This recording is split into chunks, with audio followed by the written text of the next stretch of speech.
Hyderabad langar house ఘటనపై Raj news impact కనిపించింది. చెరువులో పడి ఇద్దరు మృతి చెందడంపై రాజ్ న్యూస్ ప్రసారం చేసిన కథనాలకు జీహెచ్ఎంసీ దిద్దుబాటు చర్యలకు దిగింది. సూపర్వైజర్, అసిస్టెంట్ ఎంటమాలజీపై చర్యలు తీసుకోవాలని జీహెచ్ఎంసీ నిర్ణయించింది. కార్మికులను ఎవరిని చెరువుల్లోకి దించొద్దని ఆదేశించింది. చెరువు గట్టున నిలబడే గుర్రపు డెక్క తొలగించాలని స్పష్టం చేసింది. అయితే మిగతాది మిషన్ల ద్వారా తొలగిస్తామని అధికారులు చెప్పారు.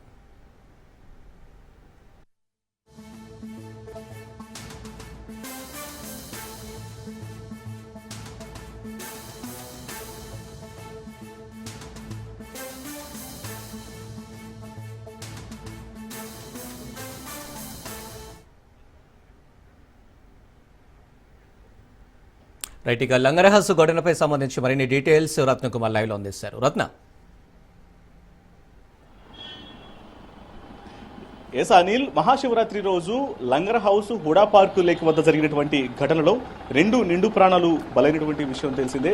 ఈ యొక్క ఇన్సిడెంట్ అనేది కొంత ఆలస్యంగా వెలుగులోకి వచ్చినప్పటికీ దీని మీద వరుసగా 2 రోజుల నుంచి రాజ్ న్యూస్ కథనాలను ప్రసారం చేస్తోంది. ముఖ్యంగా ఇందులో నిర్లక్ష్యానికి పాల్పడినటువంటి ఎంటమాలజీ సూపర్వైజర్, అలాగే అసిస్టెంట్ సూపర్వైజర్ ఎవరైతే ఉన్నారో వాళ్ళ మీద చర్యలు తీసుకోవాలంటూ కూడా ముందు నుంచి కూడా ఇటు రాజ్ న్యూస్ లో కథనాలు ప్రసారం అవుతూనే ఉన్నాయి. అయితే ఇప్పటికీ జీహెచ్ఎంసీ అధికారుల నుంచి ఈ ఘటన మీద దిద్దుబాటు చర్యలకు పూనుకున్నట్లు తెలుస్తోంది. ఇక తాజాగా మనకు అందుతున్నటువంటి సమాచారాన్ని బట్టి ఇద్దరు వ్యక్తులు ప్రాణాలు కోల్పోవడానికి ప్రధాన కారణమైనటువంటి ఎంటమాలజీ సూపర్వైజర్ రమేష్ బాబు, అలాగే అసిస్టెంట్ సూపర్వైజర్ శివ, వీళ్ళిద్దరిని సస్పెండ్ చేసేందుకు జీహెచ్ఎంసీ అధికారులు నిర్ణయం తీసుకున్నట్లు కూడా మనకు తాజాగా సమాచారం అందుతుంది. వాస్తవానికి ఈ యొక్క ఇన్సిడెంట్ లో, మహాశివరాత్రి రోజు జరిగినటువంటి ఇన్సిడెంట్ లో గుర్రపు డెక్కను ఆ పార్కు లేకులో ఉన్నటువంటి గుర్రపు డెక్కను తొలగించేందుకు, వాస్తవానికి చెరువులో ఉన్నటువంటి గుర్రపు డెక్కను తొలగించాలంటే మిషన్ల ద్వారా తొలగించాల్సి ఉంటుంది, లేదంటే స్ప్రేస్ ద్వారా లోపల ఉన్నటువంటి బ్యాక్టీరియాను, దోమలను లేకుండా చేసేటువంటి పరిస్థితి ఉంటుంది.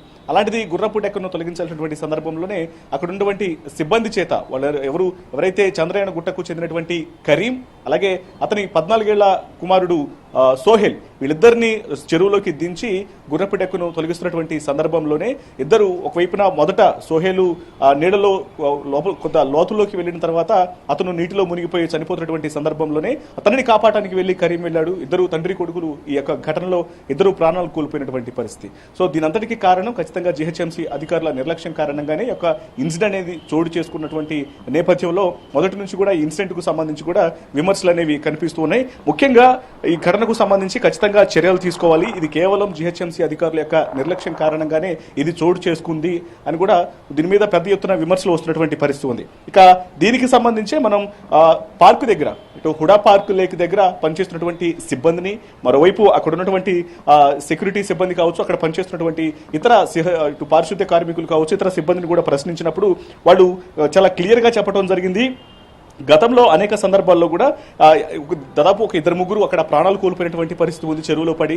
అటువంటి వారిని అక్కడ పార్కు మెయిన్ గేట్ నుంచి వాళ్ళందరినీ సీక్రెట్ గా తీసుకొని పోయి అటువంటి న్యూస్లు అనేవి బయటకు రాకుండా కప్పిపుచ్చినటువంటి ప్రయత్నాలు చేశారు అని అంటూ కూడా అక్కడ పనిచేస్తున్నటువంటి వాళ్ళందరూ కూడా ఆరోపించినటువంటి పరిస్థితుల నేపథ్యంలోనే ఇదంతా కూడా కొంత విమర్శలకు దారితీసినటువంటి పరిస్థితి కనిపించింది. సో దీని మీద ఖచ్చితంగా అధికారులు చర్యలు తీసుకోవాలంటూ కూడా వరుసగా కథనాలు ప్రచురైనటువంటి నేపథ్యంలోనే ఇప్పుడు ఈ వ్యవహారం మీద అధికారులు దిద్దుబాటు చర్యలు ప్రారంభించారు. ముఖ్యంగా జీహెచ్ఎంసీ ప్రధాన కార్యాలయంలో ఎంటమాలజీ విభాగం అధికారులు సిబ్బందితో ఒక ప్రత్యేక సమావేశాన్ని ఏర్పాటు చేశారు. అడిషనల్ కమిషనర్ హెల్త్ పంకజ ఒక సమావేశాన్ని ఏర్పాటు చేసి ఈ సమావేశం ద్వారా ఎవరైతే కార్మికులను లోపలికి దించి ఈ పనులు చేయించినటువంటి వ్యక్తులు ఉన్నారో, ఒకవైపున ఎంటమాలజీ సూపర్వైజర్ రమేష్ బాబు, మరోవైపున శివ అనేటువంటి ఇద్దరు వ్యక్తులను కూడా సస్పెండ్ చేయాలంటూ కూడా ఆమె యొక్క లేఖను జీహెచ్ఎంసీ కమిషనర్ కు రాసినట్టు తెలుస్తోంది. ఇక దీని మీద తదుపరి చర్యలకు ఉత్తర్వులు వెళ్లేటువంటి అవకాశాలు కూడా కనిపిస్తూ ఉన్నాయి.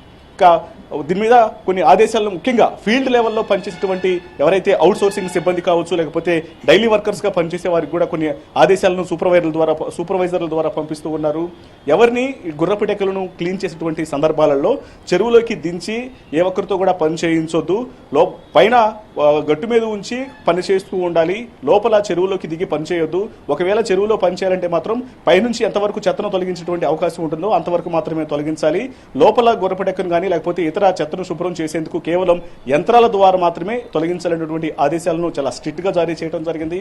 మరోవైపు రాబోతున్నటువంటి పరిస్థితుల్లో చెరువులను క్లీన్ చేస్తున్నప్పుడు అన్ని రకాల జాగ్రత్తలు తీసుకొని ముఖ్యంగా సేఫ్టీ ప్రికాషన్స్ తీసుకుంటూ మాత్రమే ఈ యొక్క పనులు అనేవి చేస్తూ ఉండాలంటూ కూడా ఆదేశాలను జారీ చేసినటువంటి పరిస్థితి కనిపించింది. మొత్తానికి జిహెచ్ఎంసీ అధికారుల నిర్లక్ష్యం మరొకసారి కనిపించింది. రెండు నిండు ప్రాణాలు బలయ్యాయి. దీని మీద వరుస కథనాలకు కొంత ఆలస్యం అయినప్పటికీ కూడా ఇప్పుడు అధికారులు స్పందించి ఇటు వారిద్దరి మీద సూపర్వైజర్ల ఇద్దరి మీద కూడా చర్యలు తీసుకొని వారిని సస్పెండ్ చేసేందుకు నిర్ణయం తీసుకున్నారు. ఇక ఇదిలా ఉంటే మరోవైపు ప్రాణాలు కోల్పోయినటువంటి కరీం కుటుంబానికి, ఎందుకంటే తండ్రి కరీం ప్రాణాలు కోల్పోయాడు, అలాగే కొడుకు సోహెల్ ఇద్దరు ప్రాణాలు కోల్పోయారు కాబట్టి వారి కుటుంబానికి ఖచ్చితంగా నష్టపరిహారం అనేది చెల్లించాలి. ఎందుకంటే ఇప్పుడు వాళ్ళ కుటుంబం అంతా కూడా కేవలం మహిళలతో ఉండి వాళ్ళందరూ కూడా ఇప్పుడు ఆపన్న హస్తం కోసం ఎదురు చూస్తున్నటువంటి పరిస్థితిలో వారిని ఖచ్చితంగా జిహెచ్ఎంసీ అధికారులు ప్రభుత్వమే ఆదుకోవాలన్నటువంటి డిమాండ్లు ఏర్పడుతున్నాయి. దీని మీద వాళ్ళు ఇమీడియట్ గా స్పందించాల్సినటువంటి అవసరం ఉందంటూ ఒకవైపున కుటుంబ సభ్యులు తెలియజేస్తున్నారు, అలాగే ఇతర వారికి సంబంధించినటువంటి సన్నిహితులు కూడా తెలియజేస్తున్నటువంటి పరిస్థితి కనిపిస్తోంది. అనిల్, రత్న చూసుకోవచ్చు, హైదరాబాద్లో లంగర్ హౌస్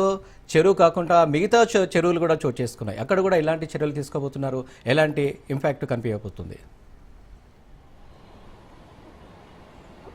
వాస్తవానికి హైదరాబాద్ నగర వ్యాప్తంగా గతంలో దాదాపు 500కు పైగానే చెరువులు ఉండేవి.